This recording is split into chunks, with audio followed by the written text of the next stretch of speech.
Priority is making sure that Wisconsin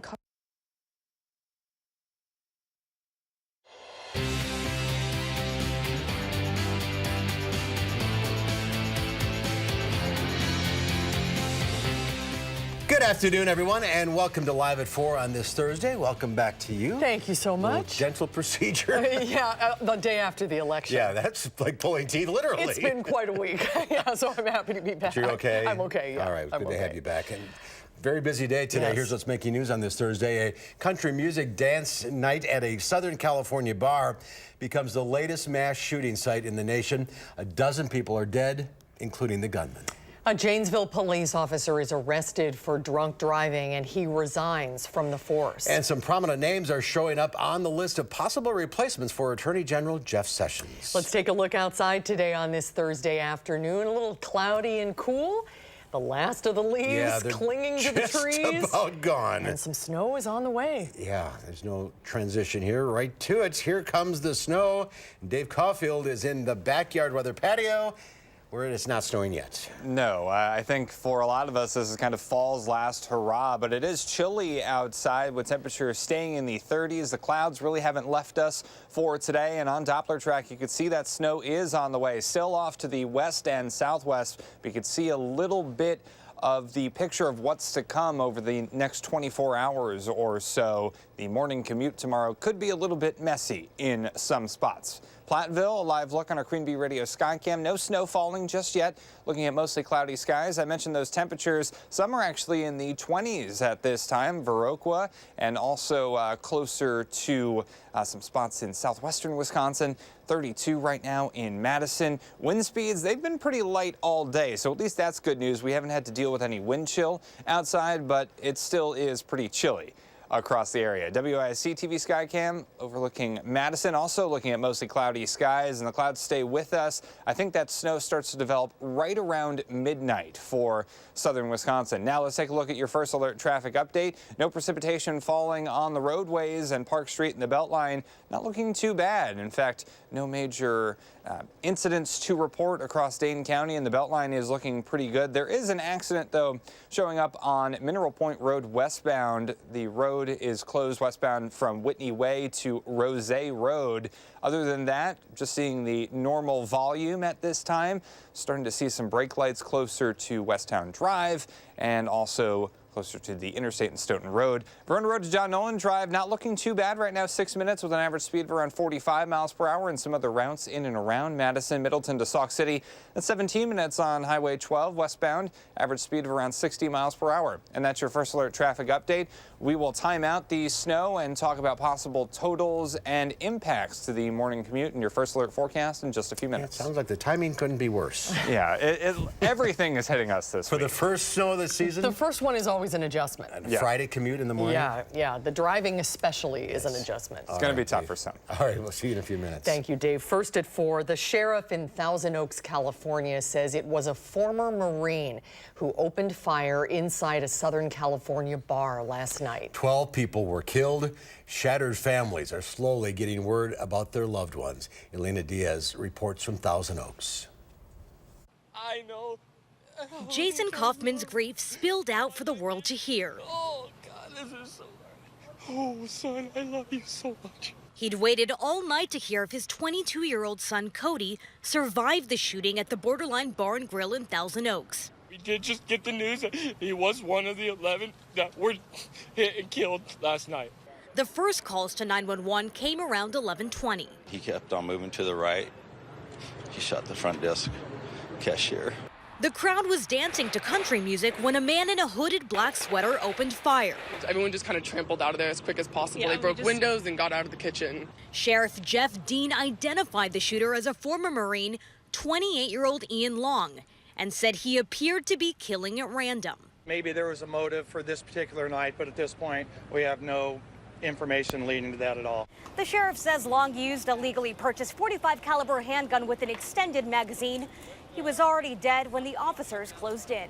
Deputies had met Long last April responding to a disturbance at his home. Mental health specialists cleared him, but did discuss the possibility of PTSD. Reset! A law enforcement motorcade escorted the body of Sheriff Sergeant Ron Heelis from the hospital. He was the first officer inside the bar and was killed in the shootout. The 29-year veteran of the force was a husband and a father, described by one colleague as a gentle soul. Ileana Diaz, CBS News, Thousand Oaks, California. And the Marine Corps says that Long served from 2008 to 2013, rose to the rank of corporal, and was sent to Afghanistan in 2010 to 2011. He received several medals and commendations. Well, a Janesville police officer is resigning following an OWI charge. He was already facing disciplinary action from the city prior to his arrest. Rock County reporter Adam Duxter joins us from our bureau at the Janesville Gazette with more. Adam? Well, Mark and Susan, Janesville police officer Jose Torres had been serving with the department for about a year and had just over 7 months to go in his probationary hiring period before he was placed on administrative leave for failing to show up to work. Now he was forced to give in his badge and his gun. Well, the department investigated this work rules violation, but just about a week ago this past Monday, he was arrested after crashing into a pole near Crosby Avenue and Afton Road in Janesville. According to Janesville Police Chief David Moore, Torres registered a .16 blood alcohol level and had his 9-year-old son in the back seat of the vehicle at the time. And Chief Moore said despite Torres' resignation, they're still trying to get him help. One of the things that we talked about was the fact that, yes, we have a business side to this decision, but we're also concerned about you as an employee, and we tried to connect him with as many resources as we could. Now, Moore says he was preparing to terminate Torres had he not chosen to resign, and he told me today that he had 104 police officers on his staff and now he has 103, so they are going to be looking to fill that role. No court date has been set for Torres at this time. All right, Adam Duxter reporting live for us from the Janesville, our bureau in the Janesville Gazette. Thank you. Thank you, Adam. We're learning more today about the priorities of Wisconsin lawmakers as they prepare to come back to the Capitol this month for a lame duck session. This comes just a day after Assembly Speaker Robin Vos said that he was willing to work with Governor-elect Tony Evers, but wanted to make it clear that his Republican agenda takes precedent. Rose Schmidt is live at the Capitol, where she just wrapped up an interview with Speaker Vos and shares his plans for when lawmakers return. That's right. Now, Speaker Vos told me that at the lame duck session this month, his top priority is making sure that Wisconsin covers pre-existing conditions. You remember, this has been a huge issue throughout this entire campaign season. But Senate Majority Leader Scott Fitzgerald says that there's definitely bipartisan support on this issue, but some of the senators may not be sure about the version of the bill that the state assembly has already passed. And today, Senate Republicans and Democrats reacted to the news that they have a new governor-elect while they caucused. Senator Fitzgerald downplayed what Republicans may do to limit Governor-elect Tony Evers' power. Speaker Vos told me it's not about trying to limit Evers' executive branch powers, but more about making sure the three branches of government are balanced. But the top Democratic leader in the Senate, Jennifer Schilling, says her top priorities are the issues Evers campaigned about. So I look at it and say the things that we're looking at just simply make sure that no one person has the ability to unilaterally do things that could potentially harm what I believe or harm the state of Wisconsin. And so to get distracted by a temper tantrum by someone who clearly is panicked over the loss of a Republican governor and the vision of a new day under a Democratic administration, we want to get to work. Democrats want to get to work. Senator Fitzgerald says his top priority in the lame duck session is to put rules from certain agencies into law, like voter ID law and the creation of Wisconsin Economic Development Corporation, the state agency that Evers wants to get rid of. The Joint Finance Committee is expected to hold a hearing next week, and then they're hoping that lawmakers will return later in the month. Back to you. Rose Schmidt reporting live from the Capitol. Rose, thank you. Former Attorney General Jeff Sessions gave another goodbye to his former Justice Department colleagues one day after his resignation. The president is now looking for a replacement for Sessions, and some prominent names are rumored to be in the running. They include former New Jersey Governor Chris Christie, Florida Attorney General Pam Bondi, and the president's own personal lawyer and former New York City Mayor Rudy Giuliani. Matthew Whitaker, who served as Sessions' chief of staff, is now acting Attorney General. He'll oversee the Mueller's investigation into Russia collusion, even though he has been a vocal critic of that investigation. Mr. Whitaker must not be permitted to supervise this investigation since he has expressed hostility to it. We've done everything that we've been asked to do. There's 33 individuals who have been called, millions of pieces of paper produced, and we'll see what Mr. Mueller's report says.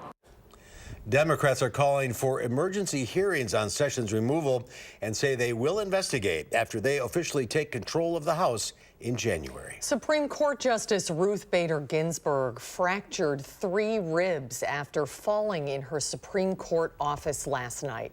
The 85-year-old justice experienced some discomfort after she went home after the fall and was admitted to George Washington University Hospital this morning for observation and treatment. Ginsburg is the court's oldest justice and has had 2 prior bouts with cancer. The Supreme Court held a ceremonial swearing-in today, welcoming new Justice Brett Kavanaugh to the court. The President and First Lady met privately with the justices before the brief courtroom ceremony.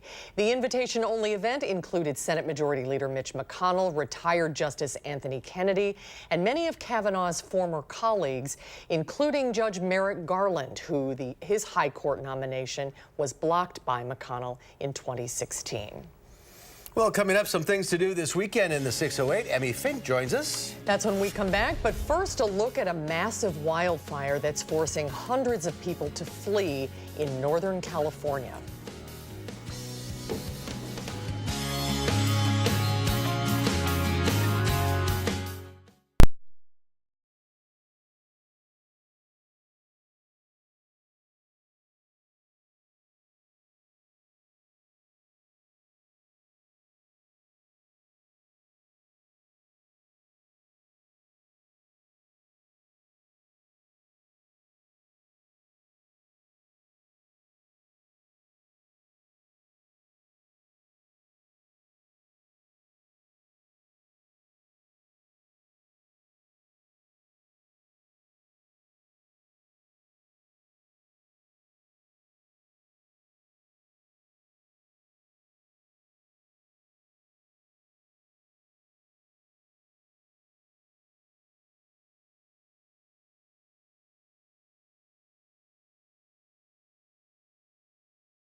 Well, a huge wildfire is forcing evacuation in California's Butte Country. That's just north of Sacramento. It has rapidly grown to cover more than 8,000 acres, and dozens of departments have been called in.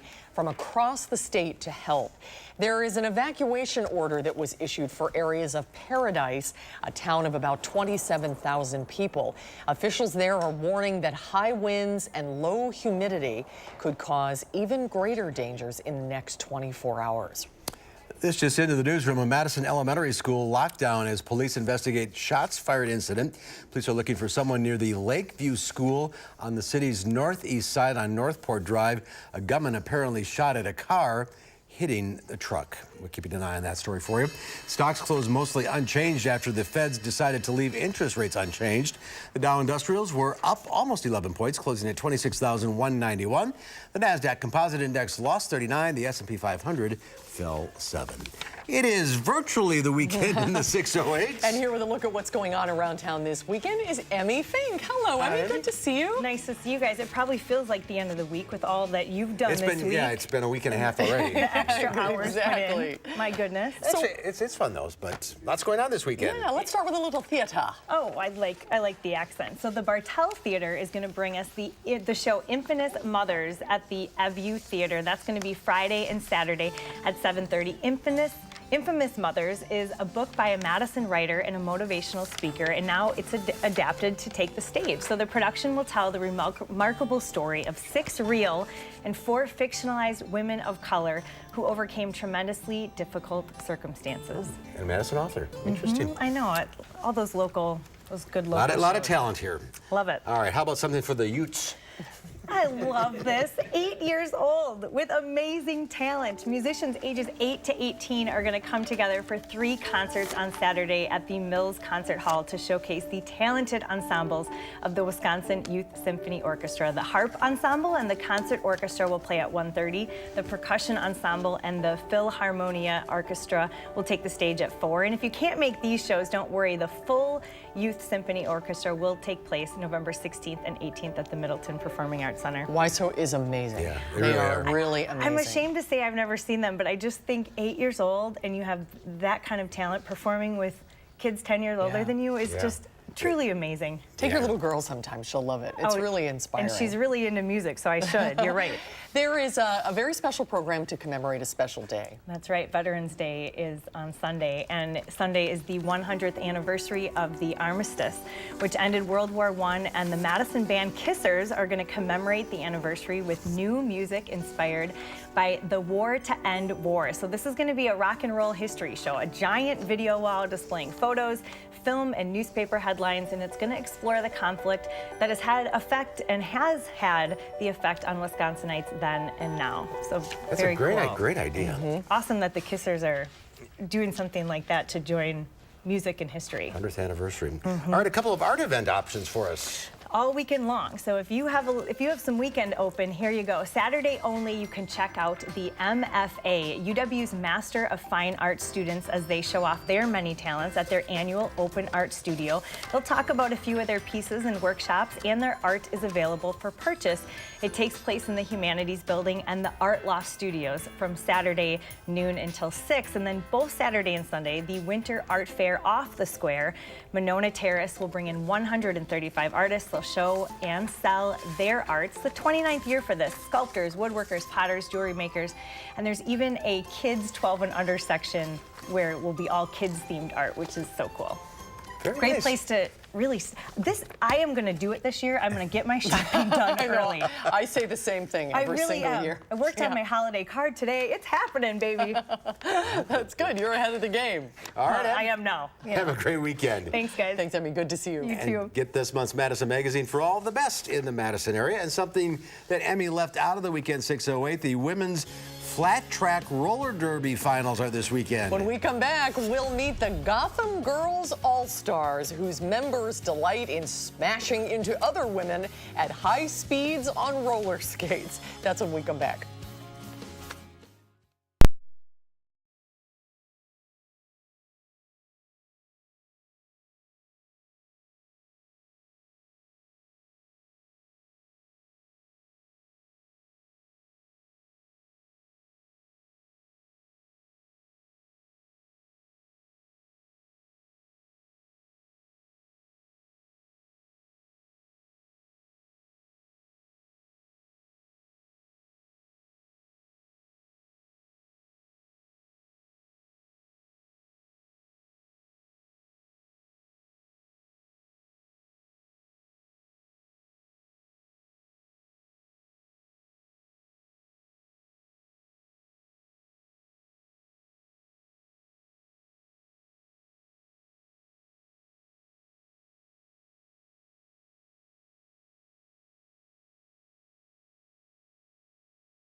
Take a look at this. If you're in the market for a new watch, check out this beauty. The Asprey is from legendary vintage Patek Philippe watch. Will go on the auction block next week in Geneva. Sotheby's says the timepiece could fetch between $2 to $4 million. Made in 1952, it was sold 4 years later.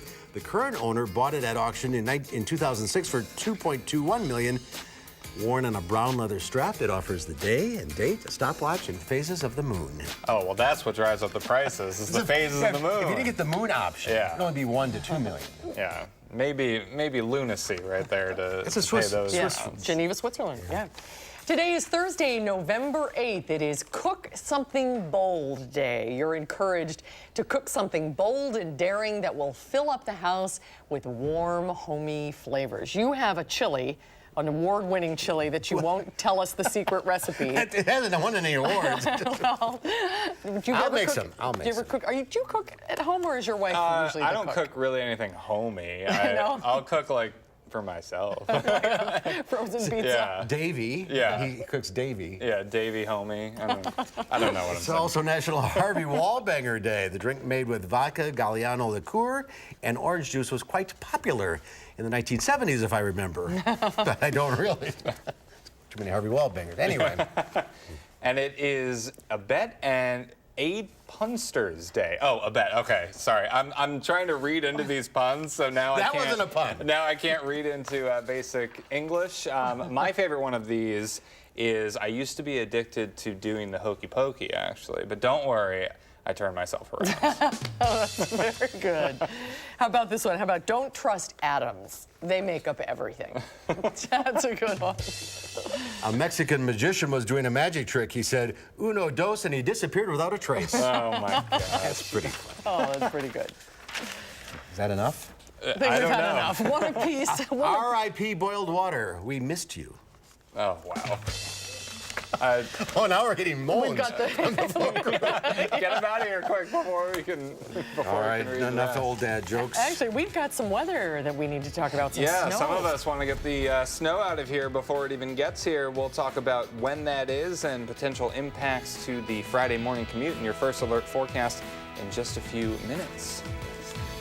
Hi, Shayna.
Good afternoon. I hope you have been having a good Thursday so far. Unfortunately for some of us, it does look like the first measurable snow of the year is on the way later tonight into tomorrow. So this may be fall's last fling, folks, with this picture right here. Thank you, Lonnie in Baraboo, for sending this. And I think it qualifies as a fling with the amount of time that fall has truly been around, and we're going kind of straight to the next season. So an alert day is in the forecast, and you may be thinking to yourself, well, Dave, we're only expecting about a half an inch to an inch of snow. Why is an alert day in the forecast? Well, keep in mind, this is the first snow system of the season. So roads may be slippery for the morning commute, so timing is an issue, but also that first time after not seeing any snow for a while, it can take a lot for some of us to get used to that again. So we just want to make people aware of that. First snow facts, usually our first measurable snow is November 5th, which just passed, and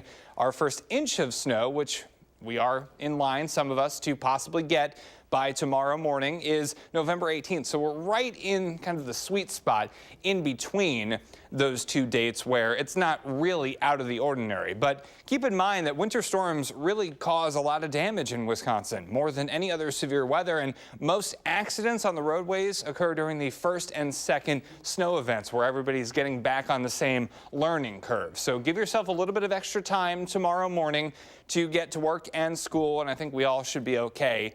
Hopefully those ground temperatures hold up, so not a lot of that sticks. But that's a discussion for another day or another time. Visible cloud track. We've been dealing with the clouds all day across southern Wisconsin.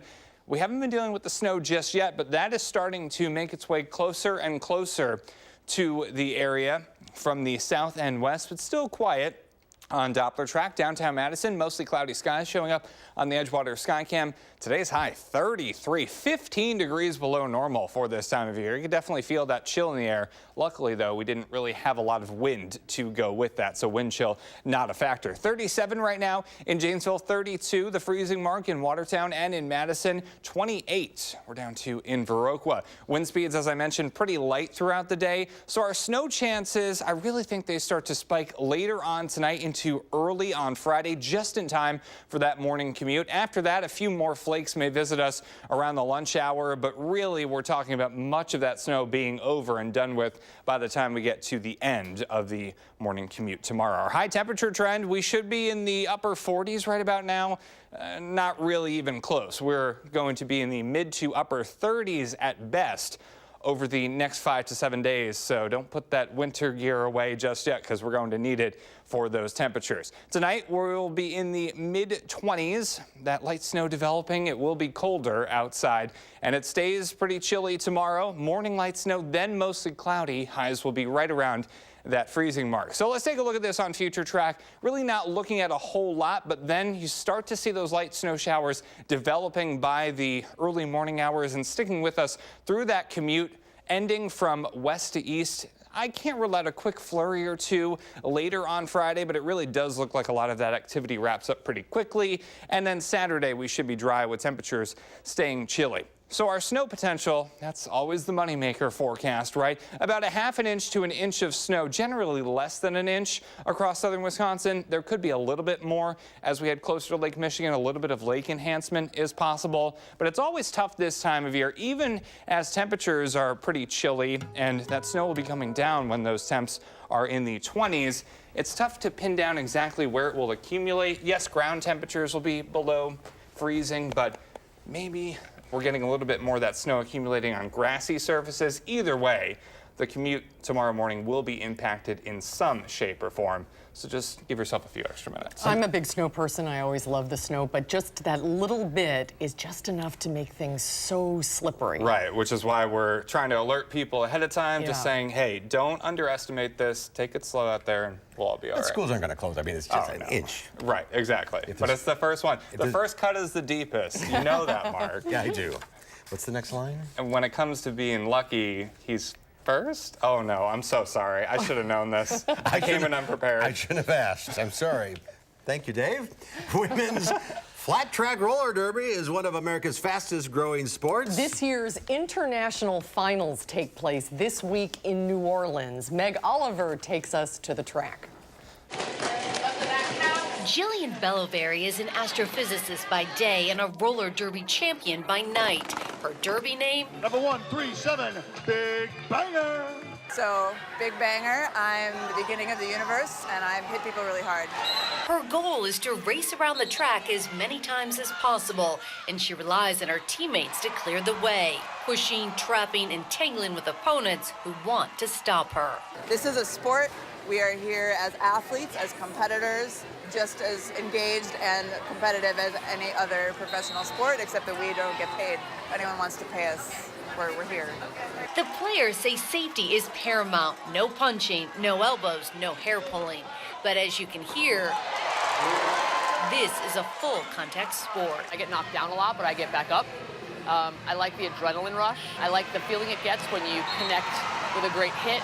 The hits, though, are different from the roller derby of the 1970s, when matches were scripted for entertainment. Today's roller derby is all about empowerment for women of all shapes, sizes, and backgrounds. A hairdresser, an FBI agent, a dog walker, and a pharmacist all skate for the Gotham Girls. We are a very supportive subcultural community that celebrates women doing amazing things. On this night, Bronx Gridlock went skate to skate against Queens of Pain for the Gotham Girls League Championship. Bronx Gridlock took home the trophy. I don't have any words for this amazing feeling. I'm overwhelmed. Belloberry hopes as the Big Banger she can harness those universe-shaping powers again at the international finals. Meg Oliver, CBS News, New York. The names are the most fun part of it, aren't they? Worldwide, there are more than 2,000 women's flat track roller derby teams, and 4 of them will compete in the finals this weekend. Including the Gotham Girls All-Stars. And of course, the Mad Rollin' Dolls in Madison. Yeah. They're very big. They perform here all the time. Yeah. Well, still to come at 4, Drinking Buddies takes on a whole new meaning. We're talking cocktails that are meant to be shared. These cocktails are trending all over the country. I'm Wendy Gillette with the drinks that are meant to be shared with friends.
Here's a live look at the UW Memorial Union Terrace.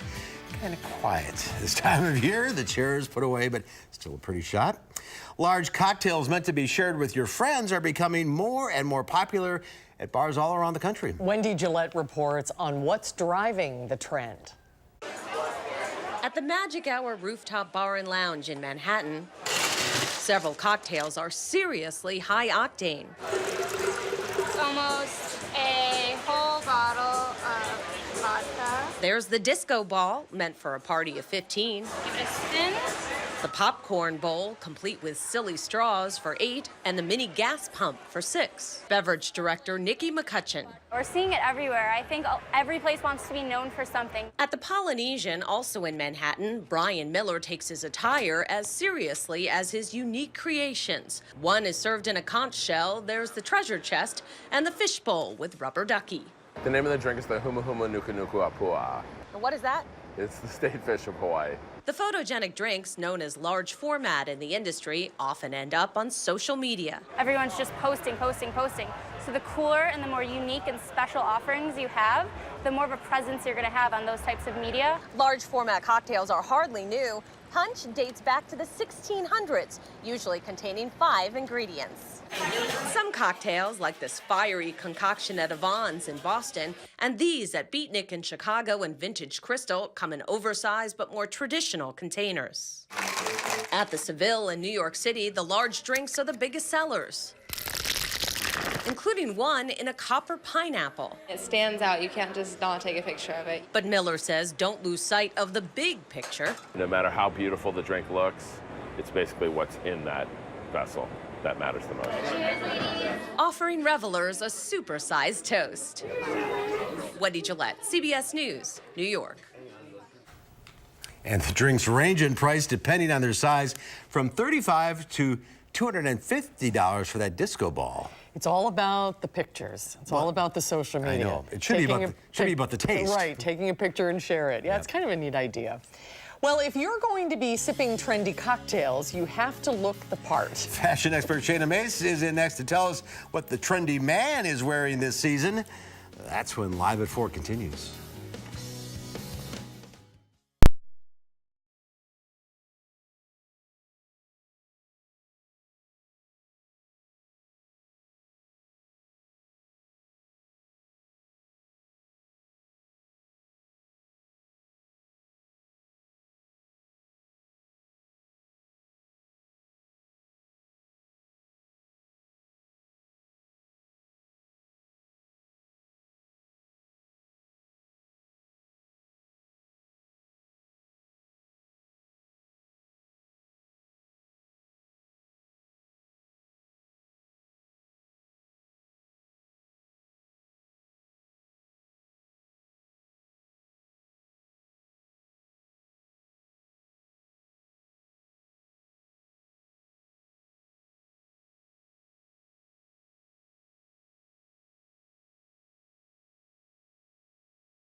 Good afternoon. Here is your Thursday First Alert traffic update. Taking a live look at the Beltline and Park Street. We are noticing that slow go and the traffic increasing eastbound close to Park Street. No major incidents to report across Dane County. We still do have that accident on Mineral Point Road, westbound in between Whitney Way and Rose.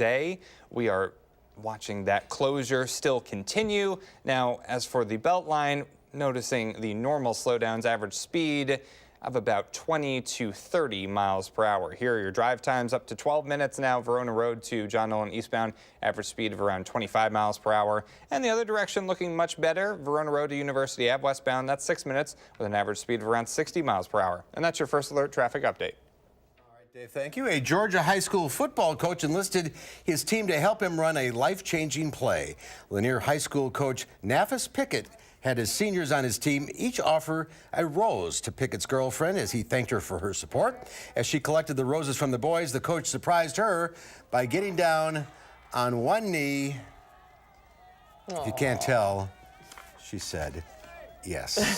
She's a little emotional. Oh, that's a great story. And the boys great idea. Go crazy. Aww. Well, when we do fashion and style segments, we usually focus on women's wear. But today, it is all about the guys. How can men stay stylish and warm as we head into the winter? Style contributor Shayna Mace is here. Hi, Shayna. Hello. It's about time we did a men's segment, where's Frankie? right? So it's not here for that. Eric, All right. so, I know. Anyway. It can be fashionable and warm. Yeah, so we actually had two great men's stores that opened in Middleton recently. Our Westbrook Mercantile opened in July, and Journeyman opened in September. So I wanted to showcase some great things that not only keep you stylish, but also keep you warm throughout the winter. So nice to have some options for a change. Let's start with the obvious, though. Okay. Outerwear. So we have two great options here. This one's from our Westbrook Mercantile. A great, super heavyweight leather option, American heritage brand called Shot. This is a great one for running around town just because it has that kind of classic Americana look to it, but it's flannel lined, so it has this great lining. It's a little bit of a surprise. And then here's for when you're shoveling your driveway. We were all oohing and ahhing over this already. This is a Penfield parka. This is from Journeyman. Super durable, water resistant. It's knee length, so it also has this removable fur. Super great for the guys, but just a nice color option. I love instead this. Of Hey, you're ready for the Badger game? And a Badger game, you're right. Let's hope it's not that cold in the winter for that. Walk the dogs, I'm all in. Yeah, so another great topper option that's more for indoors is this wool blend option. This is from Journeyman. I love this.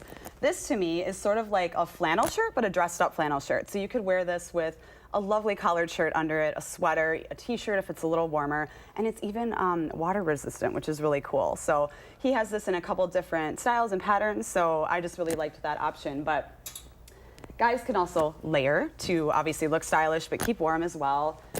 Two great options for that. Guys always love button-ups. This one is a super unique one. This one's from our Westbrook. Super low maintenance fabric. It's just literally a wash and go. So it looks like it's that, you know, broadcloth, stiff cotton that you'd have to iron. Nope, you just have to toss it in, put it in the dryer or hang dry it, and then you're good to go. Comes out perfect. And it has a lot of great fits to it, a lot of different patterns. He said this has been selling really great in his store. So again, a great layering piece.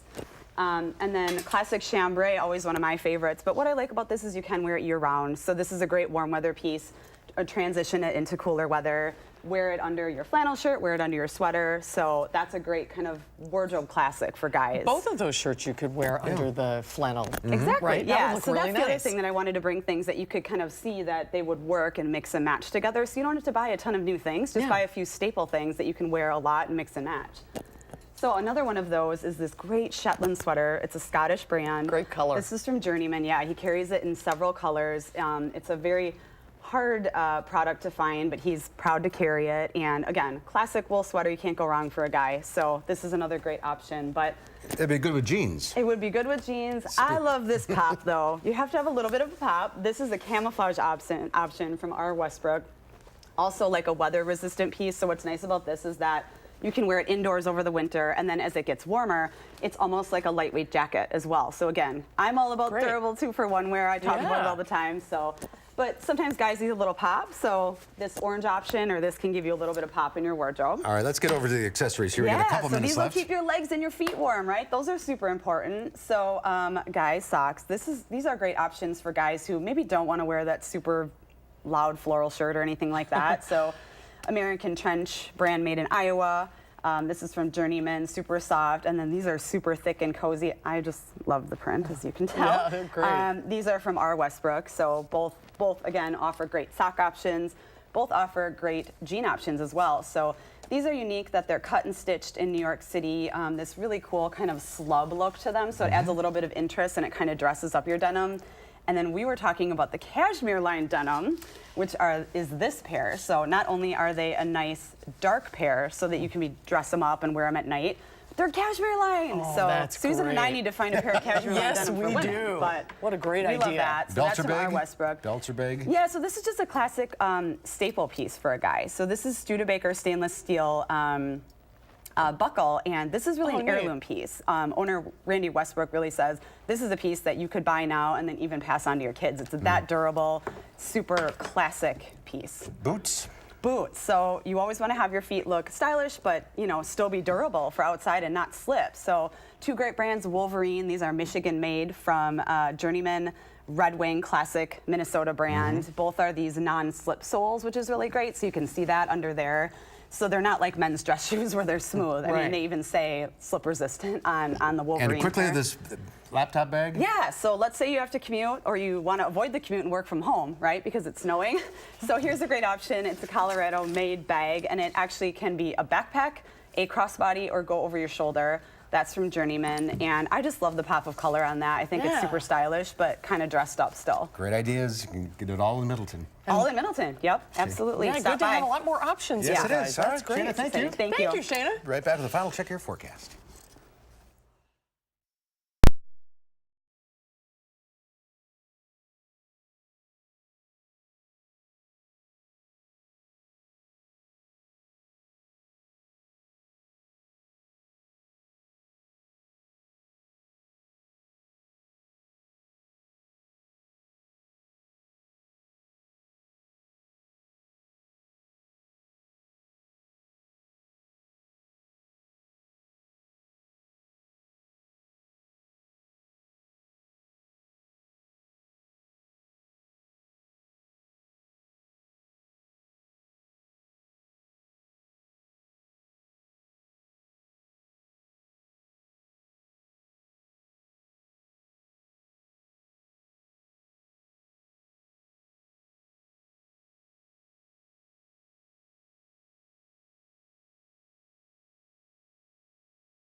All right, so take it easy in the morning. Yeah, because the commute will be impacted in some shape or form by this light snow, and we can already start to see some of that moving into northwestern Wisconsin.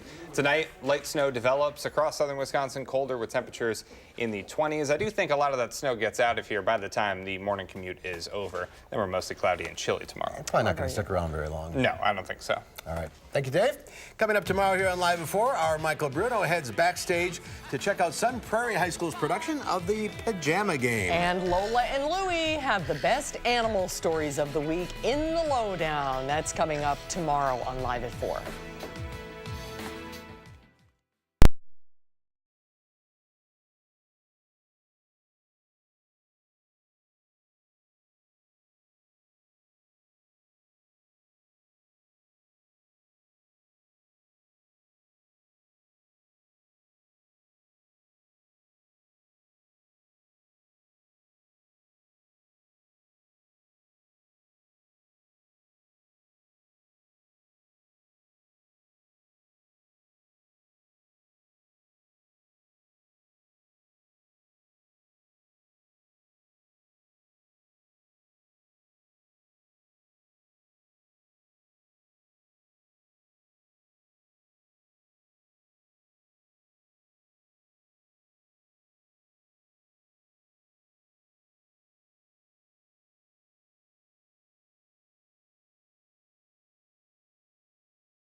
In today's Final Touch, we take you to a unique family gathering in Bolivia. They call it the Nadinas Mass. It's an ancient tradition that encourages the living to bring the skull of a long-dead family relative to the annual Mass. Hundreds of Bolivians like Juliana Zapana brought a skull she called Carlos to the ceremony. The music seemed contagious, and Juliana ended up dancing with another skull named Louis. People adorned the skulls with flowers and sunglasses. Other personal items